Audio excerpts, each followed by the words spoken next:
Hi, everyone. Thanks for joining us tonight for our live telephone town hall event with Kentucky's 4th District Congressman Thomas Massie. My name is Kelsey, and I will be your host for the evening, moderating and handling your questions for the Congressman. If you have a question you would like to ask directly to the Congressman Massie over the phone, all you need to do is press *3 on your telephone keypad at any time. Also, during this teletown hall, we will have interactive poll questions, so please feel free to participate by voting on your phone's keypad. And that is actually also how we'll get started here. Here's the first poll question for tonight, and it's quite simple to vote. After I read the question, you will press 1 for yes or 2 for no. Here's the question. Do you feel like you are getting enough reliable information from the news media on the coronavirus? Press 1 for yes and 2 for no. Again, our first poll question is, do you feel like you are getting enough reliable information from the news media on the coronavirus? 1 for yes, and 2, pressing 2 on your telephone keypad, is to vote no. So with that, I will hand it over to Congressman Massie to provide an update on some important topics before we get to our questions and answers, that portion of this call. As a reminder, if you would like to ask him a question, please press *3 on your keypad at any time, and you will be placed in the line. Now, Congressman Massie, would you like to start us off and maybe talk about our poll question as well? I know that's a really big issue, and it's on a lot of people's minds all over Kentucky and the country. Sure. Thanks, Kelsey. I'd love to give folks a brief introduction here.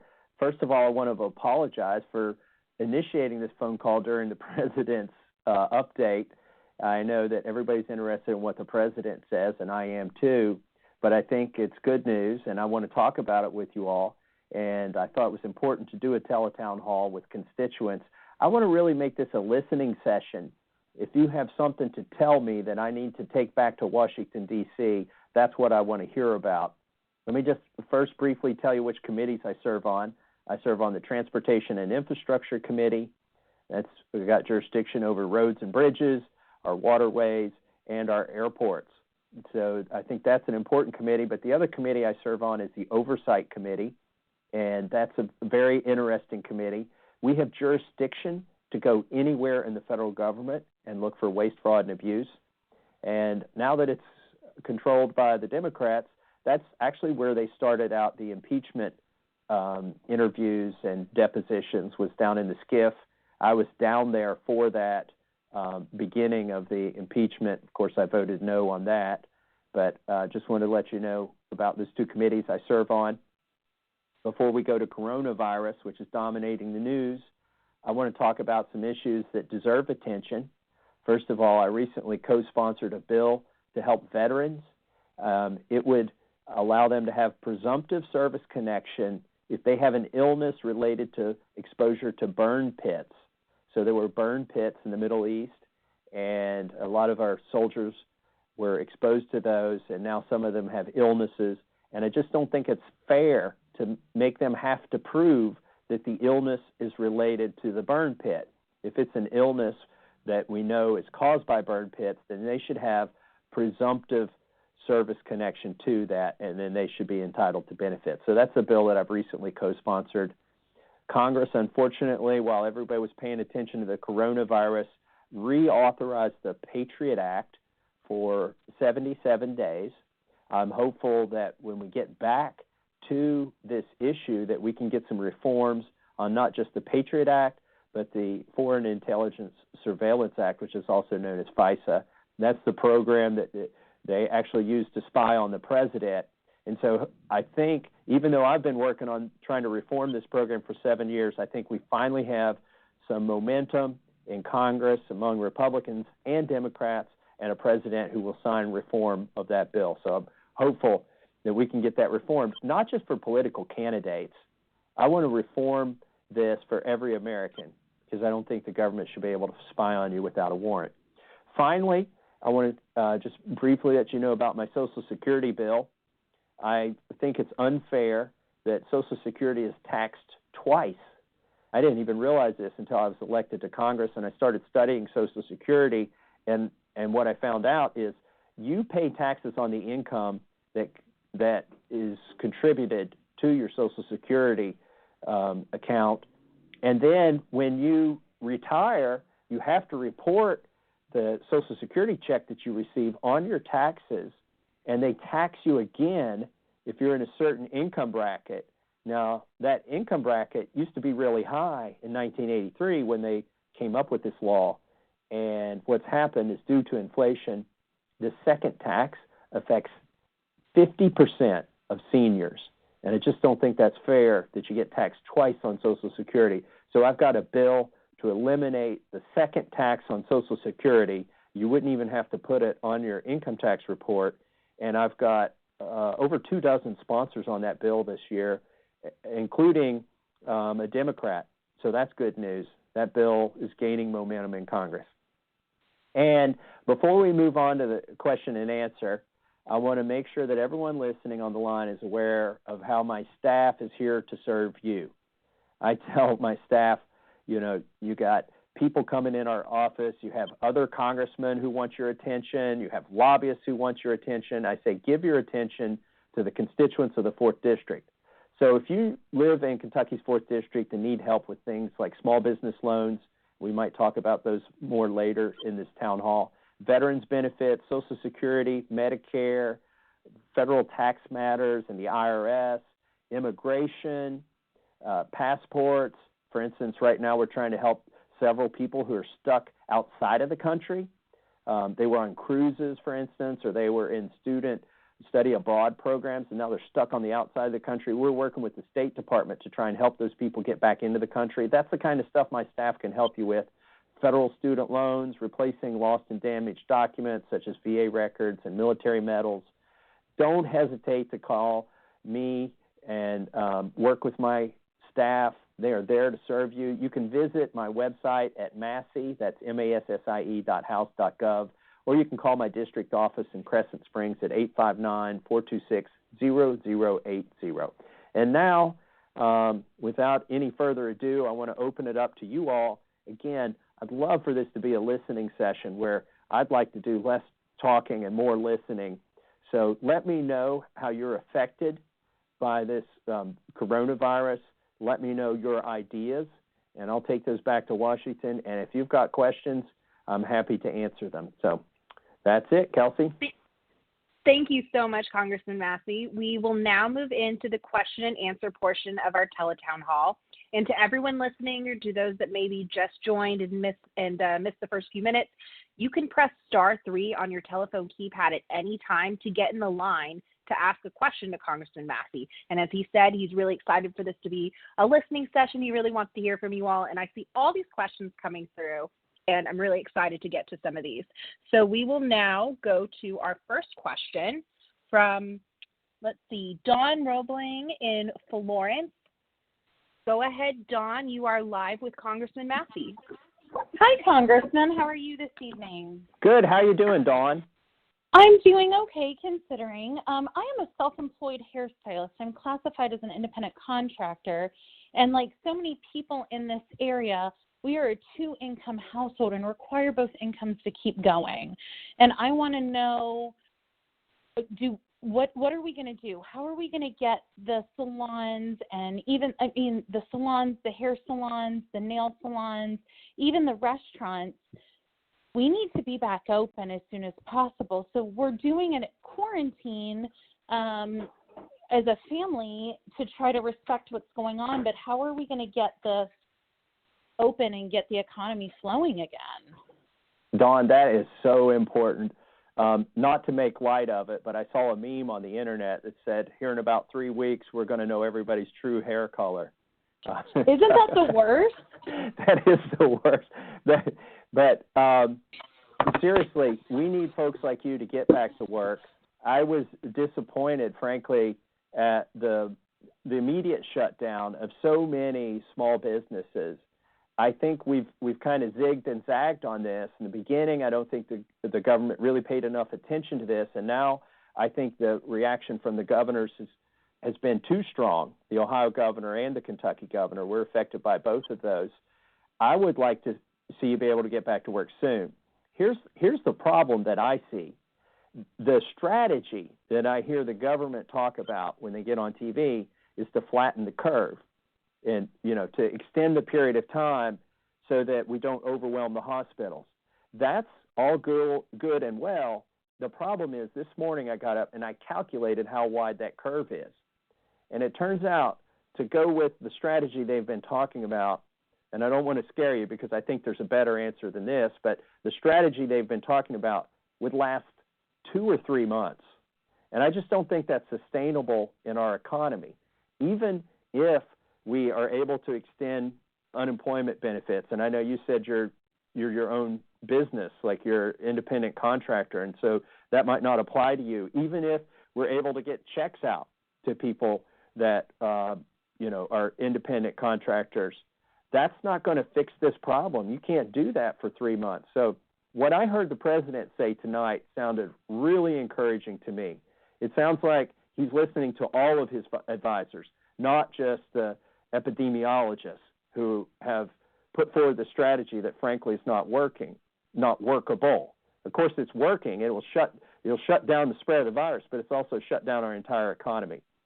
So I think there are common sense things we can do to open things back up and still slow down the spread of this virus. We've seen it work in Korea, and we've seen it work in Japan, where they're going on with life, but they're making some common sense concessions. My daughter's out of a job. She works at a restaurant. She actually has 2 jobs. One of them is marketing for events, which have all been canceled, and the other is she works at a restaurant that doesn't have a drive-through. And so she's out of a job. I'd like to see her get back to work, and I'd like to see you get back to work. So I've been making these suggestions on the internet that and I heard the president use these words tonight, so I was very encouraged because I said the same thing to his chief of staff, Mark Meadows, who's a friend of mine. I said, I think the cure here is worse than the disease. How are people going to be able to afford housing? How are they going to be able to afford medicine? And how are they going to be able to afford food if they're out of a job?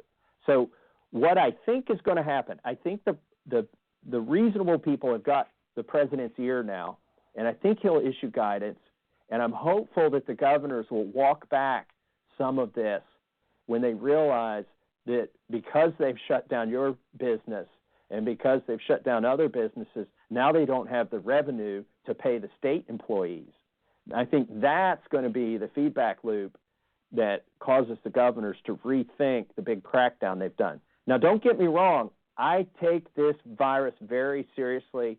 There are going to be casualties. I do believe it's more serious than the flu, but I don't think it's worth shutting our government down. So we do need to do social distancing. We do need to take all the precautions, but let's not shut down all of these businesses. So I'm hopeful, Dawn. I'm hopeful that our governor will change his course. I heard the president tonight say that, after this 15-day pause, he hopes we can get things going again. And there's a lot of hopeful news about drugs, too, treatment drugs for coronavirus. So we'll stay tuned to that. But that's a great question, Dawn. The quick answer, just to recap, if we stay stuck on stupid, if we keep everything shut down, the strategy they've enunciated requires stuff to be shut down for 3 months. But I think the strategy they're going to shift to is going to be more common sense and allow people to get back to work here in the next week or two. I'm hopeful. So thanks, Dawn. Do you have a follow-up? We actually are ready to go to the next question, but we will have everyone's contact information, everyone that called in and has questions. And that's the great thing, even if they don't get a chance to ask their question, we have record of all of this. And it really, really helps Congressman Massie's ability to stay in touch and accessible to all the Kentuckians in his district. Let me give Dawn my phone number again. It's 859-426-0080. If you want to call my office tomorrow and give me more ideas on how we get things open back up and how this has affected you, you're welcome to follow back up tomorrow. Thanks, Dawn. All right. We will go ahead and go to our next question here. Edith Brady, go ahead. You are live with Congressman Massie. You can go ahead and ask your question. Good evening, Congressman Massie. This is Edith Brady. As part of your duties for us, we the people, what is the Oversight Committee doing to clean up the corruption in the law enforcement agencies like the FBI and the DOJ. Since we can't have a country with the rule of law when the law agencies are breaking the law with things like Spygate, and then Congress is aiding and abetting in the criminal cover-up. Why is no one held accountable, and what can you do? This has been extremely frustrating for me. I have to tell you. And for instance, I think the problem's at the top, by the way. I know rank and file people that work for the FBI, that work for the CIA, and they're good people and they're honest Americans. And when they see corruption at the top, they get frustrated because it gives them a black eye. And I think we do need to start at the top. We had James Comey in my oversight committee, and this was before he had his own issues. This was back when we were in the majority and we were able to call these folks in front of the oversight committee. We can't do that now that we're in the minority. We don't get to pick the witnesses that we call. But, when we called him in, he was trying to say that because Hillary Clinton didn't know the law, that we couldn't prosecute her for breaking the law. And I asked him, or because it wasn't willing. That's what it was. Not that she didn't know the law, but because she hadn't willingly broke the law. I asked him about, well, what about involuntary homicide, when somebody kills somebody with a car, and it kind of stumped him. But it's very frustrating to me. How are we going to hold them accountable? Here's the problem. When we were in the majority, we could, and we did, refer cases to the DOJ, but the problem is it goes to the district in D.C., and then they just refuse to prosecute it there once it gets into the court system. We don't have a police force in Congress. We can't arrest them. We don't have a court system. We don't have a jail to put them in. So we have to refer it to the judicial system, and that's where it runs up against the wall. But I have been myself very frustrated. At least a lot of, and I know this isn't much concession because they're still drawing their retirements. They're writing books. They're going on TV. They're monetizing this. It's very frustrating to me, but at least we've chased several of them out of office, and we can find some consolation in that. But we need to go further. I agree with you. All right. And so we actually have a lot of questions that have been coming through via email as well. I know, Congressman, that you have representatives all across your district, and they get lots of questions, and this is a really great opportunity to get to some of those. A lot of the questions we've been getting have been asking what you would do differently if you were Kentucky's governor, given this whole situation. Do you want to go ahead and try and answer that for some of us? Oh, absolutely. There are several things that I would do differently. Number one, I think it was an overreaction to shut down all the schools. There's a law in Kentucky, one of the superintendents was telling me about, that if they don't have 80% attendance, they have to shut the school down because they don't get funding to run their school that day. They should have suspended that regulation, whether it's a state regulation or federal regulation, whatever, and we should have made school optional. And I've seen some private schools do this. What happens when you make school optional, and I'm talking about public schools. By the way, 40%, I saw the statistic, 40% of nurses have children in school. And we've declared that nurses are essential workers. I agree with that. My mom is a nurse. And I went to public school when she was a nurse. And basically, she worked from 7 a.m. to 7 p.m. And, if it weren't for me going to school, my parents didn't have money to pay for daycare. So this is the position you're putting the nurses in and other essential employees. And by the way, I sort of resent that phrase, essential employees. I don't like the government trying to pick who's essential and who is not. I think that everybody's essential to the economy. In any case, if we had eliminated this 80% requirement for schools and told all the parents, if you can, keep your kids home, I think attendance would have been about 30%. And those 30% would maybe as high as 40 or 50%. but it would have been a low number of attendance. It would have allowed you to put spacing between all the students, and they could, for the students who need to get a meal, they would be able to go to school and get a meal. For the parents who can't afford to feed their kids during the day, those kids could have gone to school to get their meals. And for the parents who can't afford daycare, or maybe the daycare shut down, which has happened in some states, they could have still used the schools. And I think with the lighter attendance at the schools, the chance of transmitting this disease at the school would have gone down exponentially, and you wouldn't have put a hardship on the parents who need somewhere for their kids to be while they're working, many of those parents deemed essential by the government, and the students who need a meal could get a meal. That's one of the things I would have done different if I were governor. I wouldn't have shut down all the restaurants. I think you could have done some intelligent things like, for instance, serving hot meals only. You know, when I travel overseas, and I've been to India and I've been to China, I don't eat the salad. I don't eat the fresh vegetables. It's probably not the healthiest way to eat, but I've never caught a virus or a bacteria when I was overseas by always only eating hot food and always drinking from a bottle, not drinking from a pitcher that was poured out and who knows where the pitcher's been or how long it's sat out. I think if we had just had some guidelines at the restaurants, if at the workplaces, for instance, instead of shutting down so many businesses, you know, a lot of people when they go to work, you have to wear a hairnet depending on your job, or maybe you wear a hard hat, or maybe you wear hearing protection. Well, how about if you go to work and you can't avoid close proximity to people, why not give the people at work masks, okay, instead of shutting down the businesses? If you don't want people touching the doorknob, prop the doors open. If the door has to be closed for safety, have another person working there.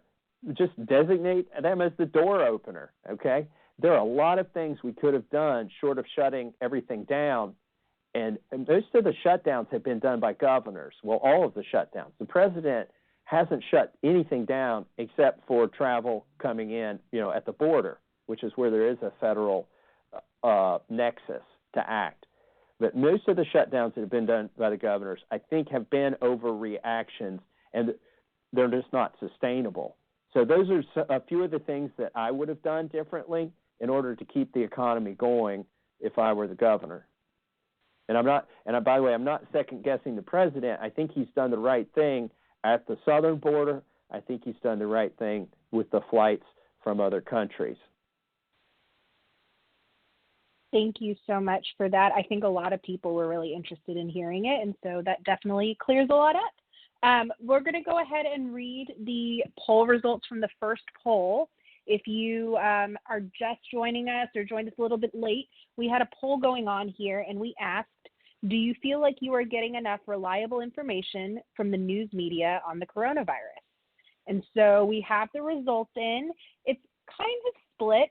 57% say yes, they do feel like they're getting enough reliable information, but 43% still say no. I mean, that's kind of a significant margin. What do you think about what's going on with the poll results there? Well, it's a mixed bag. It's, you know, I guess depending on what you heard today, you might feel like you're getting good information or not. What I'm frustrated with is sometimes the information changes. Let me tell you two things that I disagree with that I hear in the media. Don't get me wrong. Don't go out and say the Congressman Massie said this or said that without listening to everything I'm going to say here. I do believe we do need to prioritize the masks, and we need to prioritize the tests.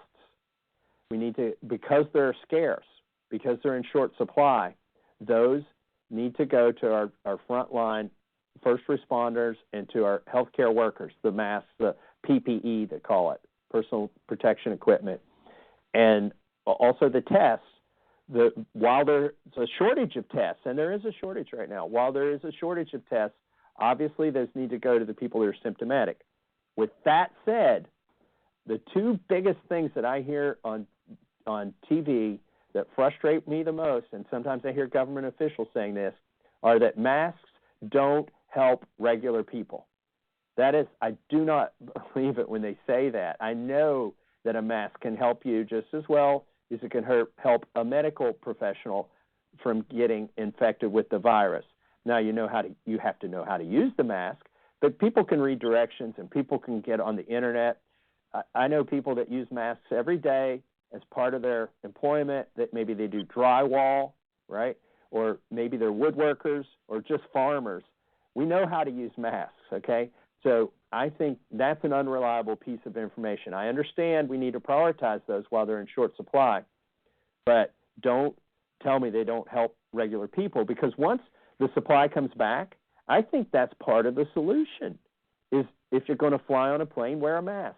Now, in this country, it's a little socially awkward to do that, but in countries like Japan, where I've been, it's not odd to see somebody walking down the street wearing a mask.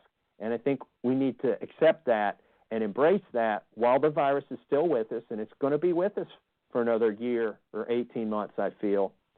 We need to embrace that, not while there's a shortage, but when we get rid of the shortage, understand that masks do convey a benefit to anybody who wears one and to the people around them if the person wearing it should be, infected. The other thing I hear on the news that upsets me is to say that we don't want everybody tested.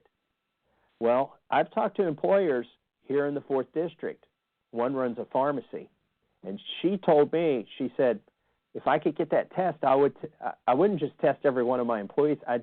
I would test them every morning. And that way I know when we're interacting with our patients, and that's what pharmacists call their clients, patients, because they are medical doctors, we know we're not exposing the most vulnerable people to somebody who's carrying the virus.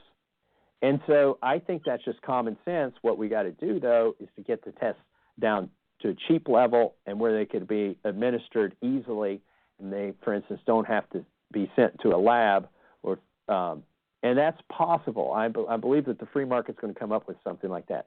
So that's the information that I see in the news, that I know what they're doing. I know they're trying to say, let's prioritize these scarce resources, but in trying to convince you all not to use that stuff, they're giving you the wrong message. They're saying that those things aren't important to you, and I think they are important to you. The solution here is to make sure that those things are plentiful. That is very, very important to remember. I think there's a lot of panic out there, and it's very helpful to have some, information about the importance of these items.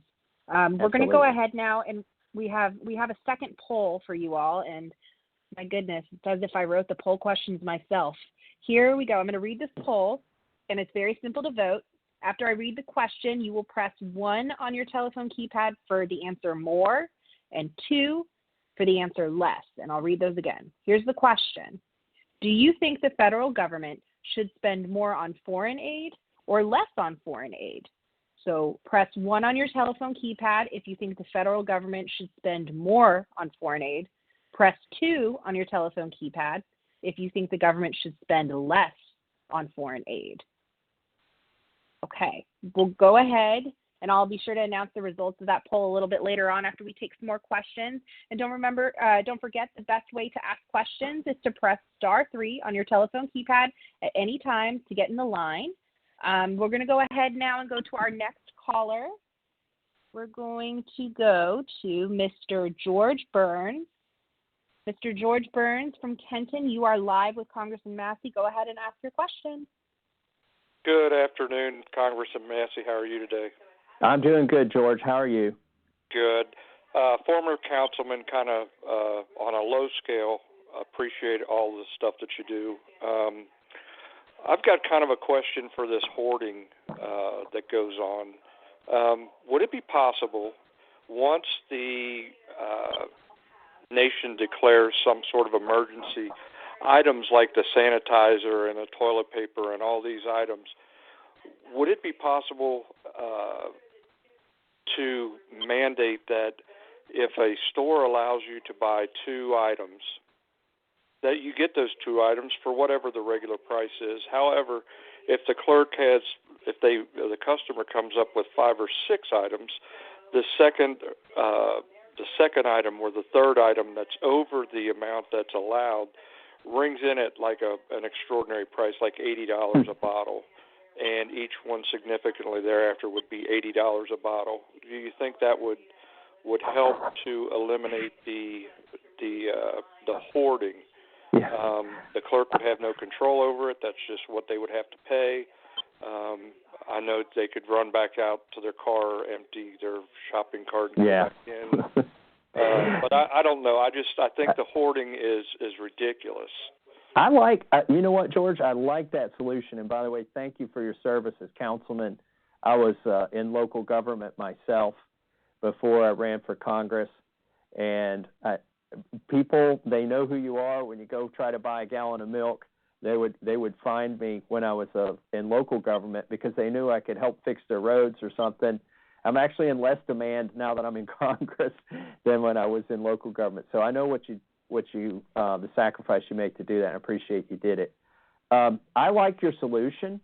It's novel, and it accomplishes something with the price of the product being the information. So I am resistant to the anti-gouging laws, and let me tell you why.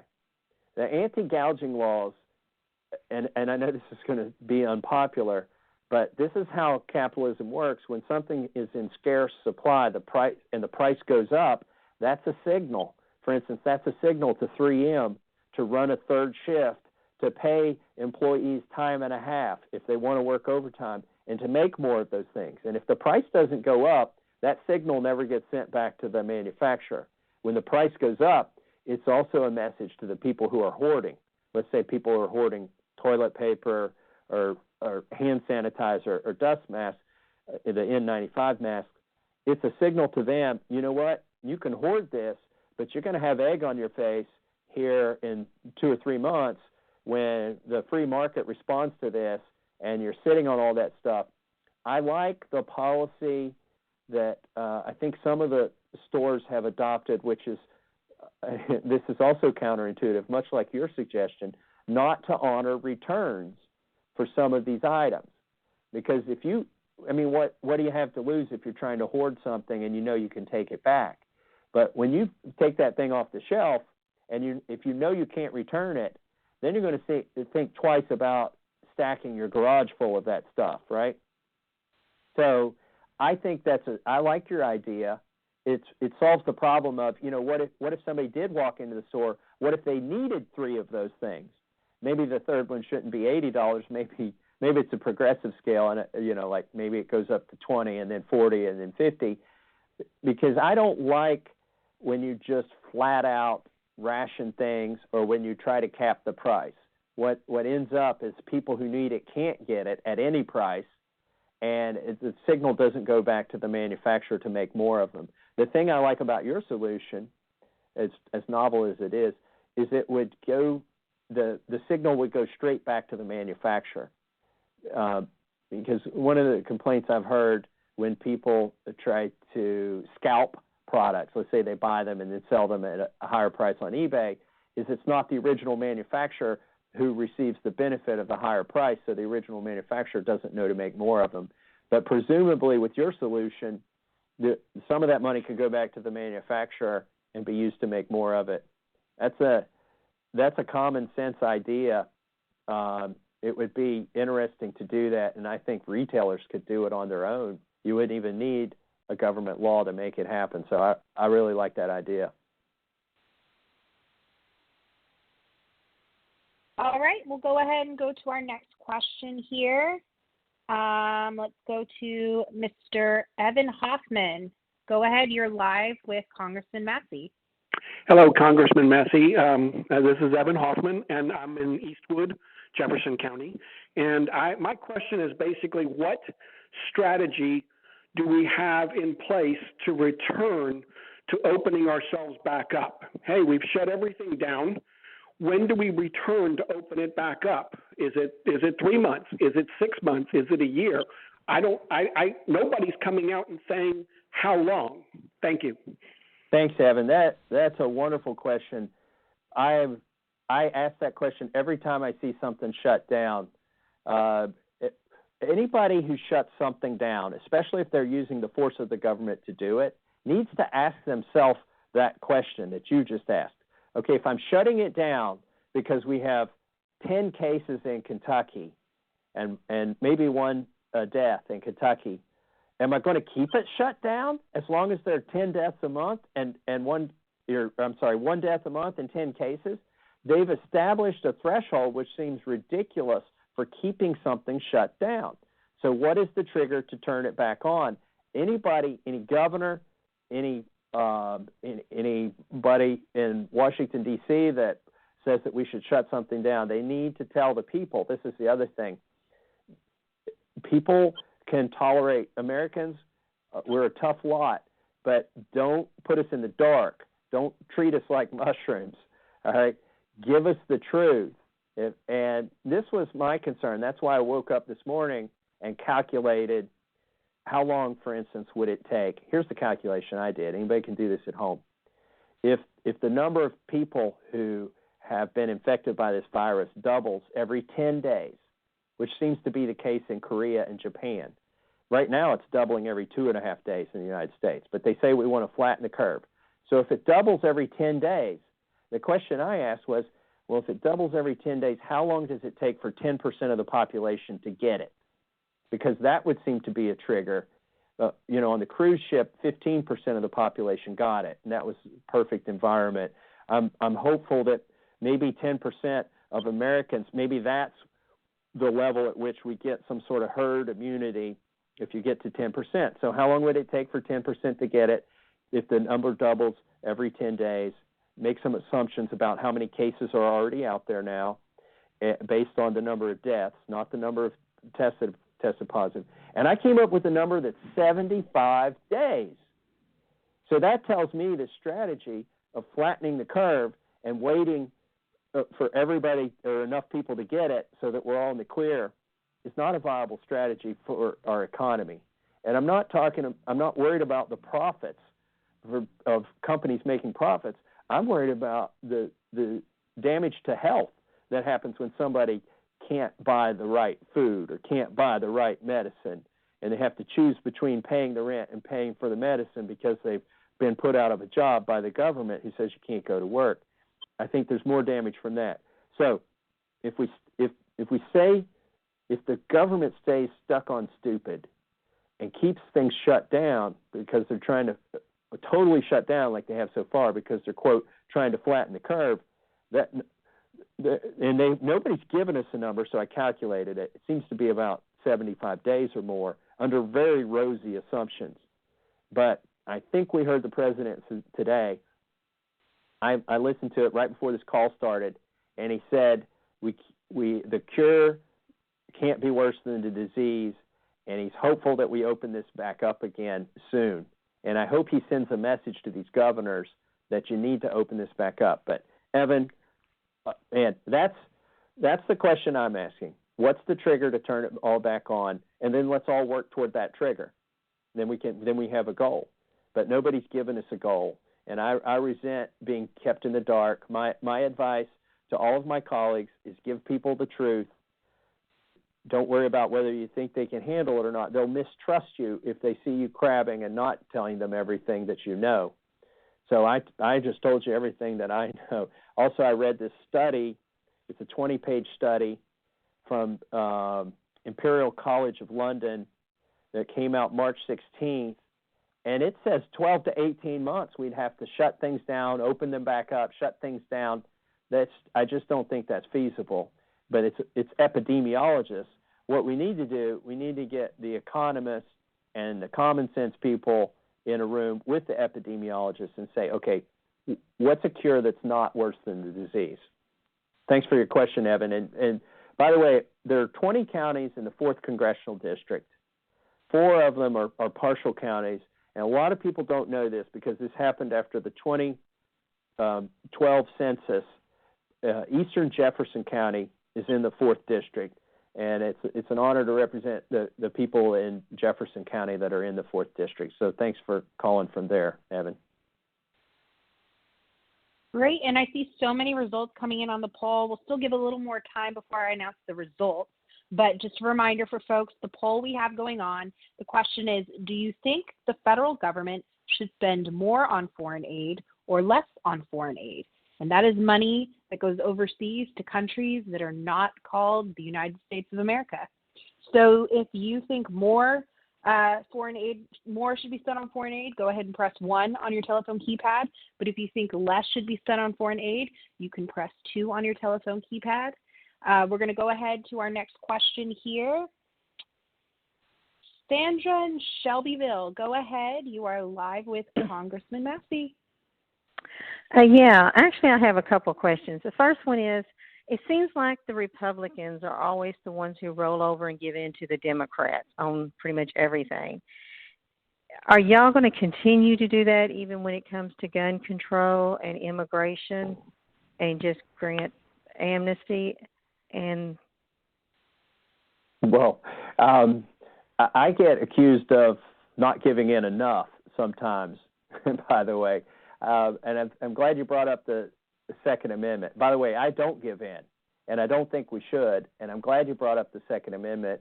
I started the Second Amendment caucus in Congress, and I'm trying to help some of these guys and gals get a spine when it comes to the Second Amendment. It seems like what happens is I don't even want to say Democrats, because there are a lot of good Democrats, but the far left liberals and when they in Congress, and you know there's some of them, when they propose gun control, the Republican response is oftentimes to propose a lesser form of the same gun control. And I think that's a bad strategy. It means you eventually always lose. So, for instance, here's what I did recently. There was a proposal to raise the age at which you can buy any kind of gun from 18 to 21. Now, right now you can't buy a handgun from a firearm dealer if you're 18, 19, or 20. They were proposing to raise that for all firearms. Here's my problem with that proposal. Is we've got young adults who are overseas.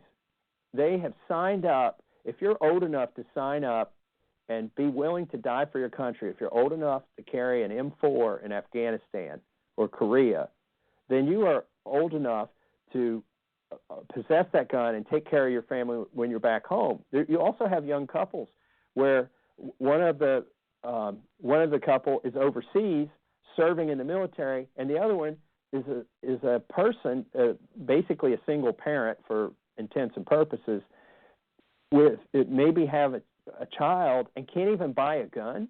Like, I just think it's ridiculous.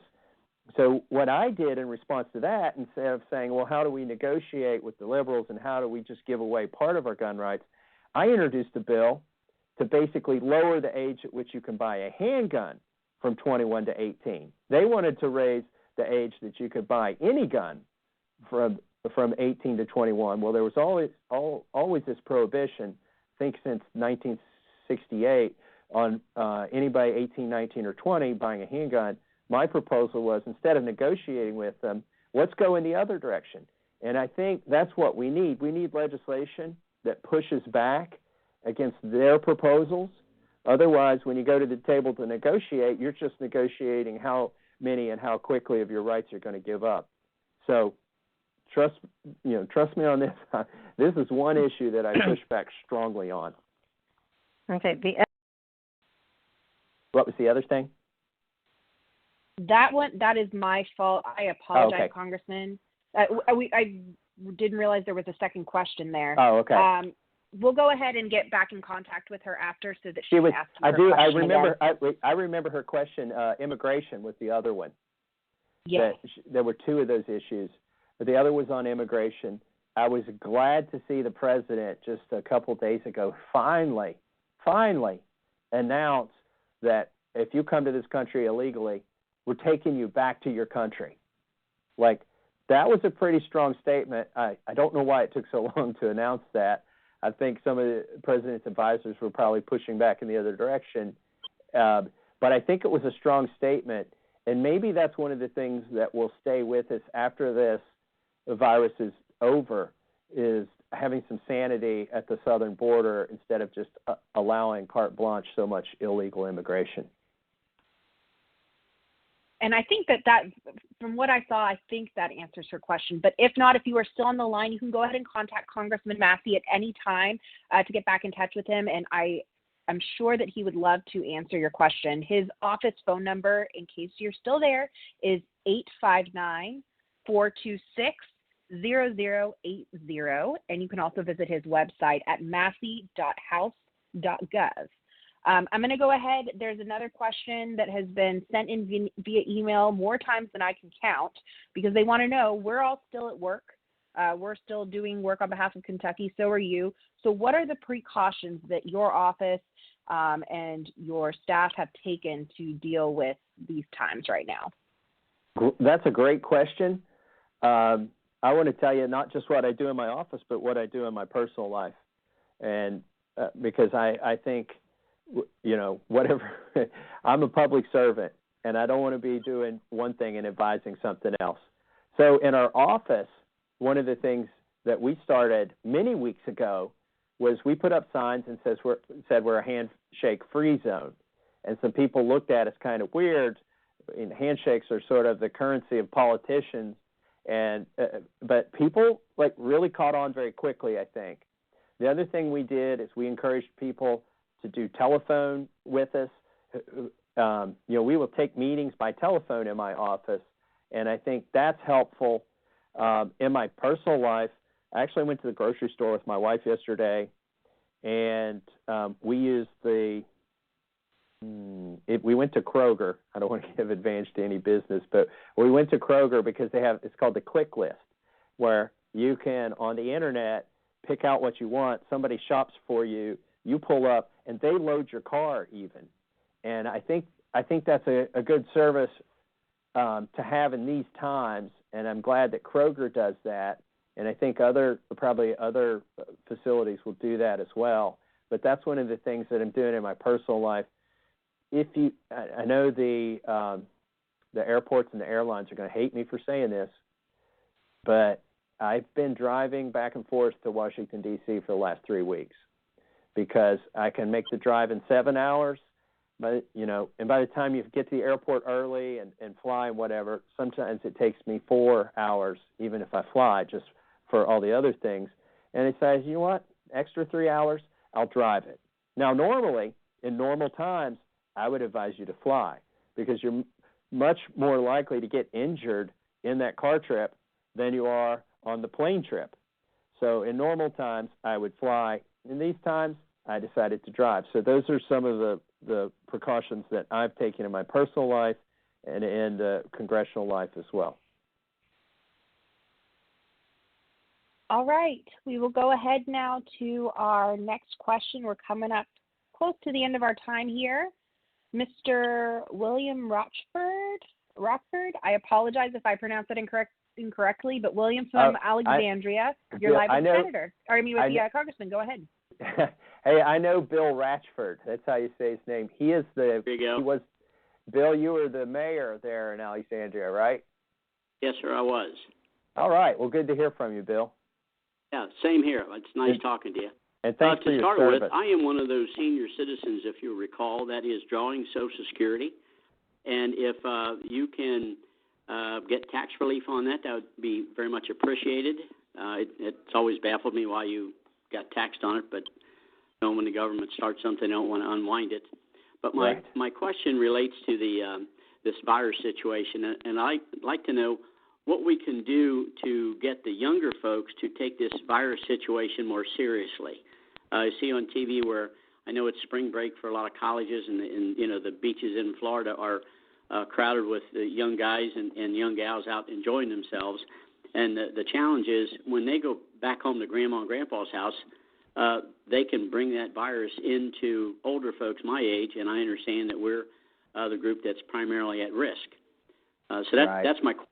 And as I was thinking about it, my suggestion to you is, would it be possible for you to do some local public service announcements and get them broadcast on local TV where people who live in your district can see your smiling face urging young folks not to carry something back home to Grandma and Grandpa that could kill them? That's a great idea, Mayor, and I know you're always looking out for the people. You did when you were the mayor there. My wife is caring for her parents, and I wish more people had that attitude. Getting their groceries, bringing it to them. We really do need to show the older generation that we care. And part of caring means you don't take that disease with you into their house. And exactly. It's a sign of respect. As you know, I have 4 kids. 3 are out of the house now. One's still at the house, and it's killing her. She can't go over to a friend's house right now. And we're like, she said, why can't I go to a friend's house? And I said, it's not about you. It's not about me and your mom. It's about your grandparents. And, we know that you're unlikely to get hurt by this virus, but they could. And it really, I think it struck home for her, and she understood. And so yesterday she helped me on the farm instead of going to a friend's house. But she's a great kid. I think another thing that will help, Mayor, is when the young folks get on the internet and enough of them catch the virus and show the other ones what it's like, that it ain't no fun. It's like, it's a lot worse than the hangover you might get down in Fort Lauderdale. It's going to, and it could damage your lung function for years to come. Yeah, and I think eventually they'll get that message. I think their peers, when enough of their peers get it and they see that it's no spring break, it's no walk in the park for some of them, I think they'll be more reluctant to go. But I don't know that you can dampen their spirit. The main thing is, instead of trying to change their behavior so much when they're amongst their peers, I think the main thing is teaching them to maintain that distance from the older generation and to respect them and not to carry the virus. Because part of what's going to happen here, Mayor, is there'll be a herd immunity, and it's going to be maybe when 10% of the population gets it, barring some kind of vaccine or barring some kind of treatment. It's probably going to take 10 or 20% of the population to get it before it stops spreading so readily. Yeah. And that 10 or 20%, let's hope it's the younger generation and not the older generation. So the fact that they're going to get it, in every government strategy that I've heard is talked about flattening the curve. What they're not talking about is the area under the curve. It's still the same number of people who are going to get it before our society develops an immunity. So I think we just need to tell them to exercise caution around the elderly, but a certain number of them are going to get it and get over it, and they'll probably eventually be the ones that stop it from spreading so readily. That's a good thought. Well, good to hear from you, Mayor, and I hope you're having a well-deserved retirement now. He is. I'm sure he is, and that's so funny reading his name like that. I've met him a million times, and I know him real well. But seeing William, it just always throws me off. My goodness. Well, Kelsey, Kelsey, I just want to let the folks know. I want to thank you for helping me out with this phone call. I've done town halls in person, but this is my first teletown hall, and Kelsey does them for Senator Rand Paul. She works for Senator Rand Paul, and so she volunteered to help me out with my first teletown hall. And she's done a great job here tonight. I've been on the town halls with Senator Rand Paul, and I've done in-person town halls. But thank you, Kelsey, for helping us out tonight. Not a problem at all. Just in closing, before we get off of here, I just want to remind people, if you joined the call late, if you live in Northern Kentucky and need help with things like veterans benefits, Social Security and Medicare, federal tax matters in the IRS, immigration, passports, military academy nominations, federal student loans, I can help you out with that. My staff is standing by, ready to take your calls. These new programs that are going to come out as a result of the legislation that's being passed in Congress, like the small business assistance, I dedicated one of my staffers to just helping constituents with all these new programs that are going to come out. Because even if they're in a big bill that I don't end up voting for because there's something else in the bill that it costs too much or I can't get my arms around or don't have time to read, that doesn't mean I won't help people with those programs. I would love to help you with those programs. And so let me know, and any of those other departments, any branch of the federal government, I didn't know this until I got elected congressman. They all have sort of two help desks. They have a help desk if you call as John Q. Public, and then they have another help desk if the congressman calls and he's got your case. Or what we do is we'll call up and say, hey, what about John's case over here? And I like to believe sometimes that helps. So don't hesitate to call my office if you need help with stuff like that, or visit my website at massie.house.gov. That's massie.house.gov. Or call my district office right there in Northern Kentucky at 859-426-0080. So thank you very much, everybody. This has been a wonderful call. Be safe, practice social distancing, but also stay calm. We're going to get this economy back on track and get things back to normal. And before you leave, I just want to make sure for anybody that's still on the line, we do have those poll results. I don't think that this was anything surprising, although I may have tipped them a little. But we have a whopping 92% of callers said no more less foreign aid. They want less foreign aid to foreign countries. Only 8% said more. So maybe they can donate. Maybe those folks can donate their money to the roads and the bridges we need rebuilt here. By the way, just in closing on that poll question, I know we're kind of out of time here, but that's my view too. I think we need to bring that money back home, put America first. I would go even further. I would say the money that we're spending in Afghanistan, it's time to bring the troops home. It's $50 billion a year.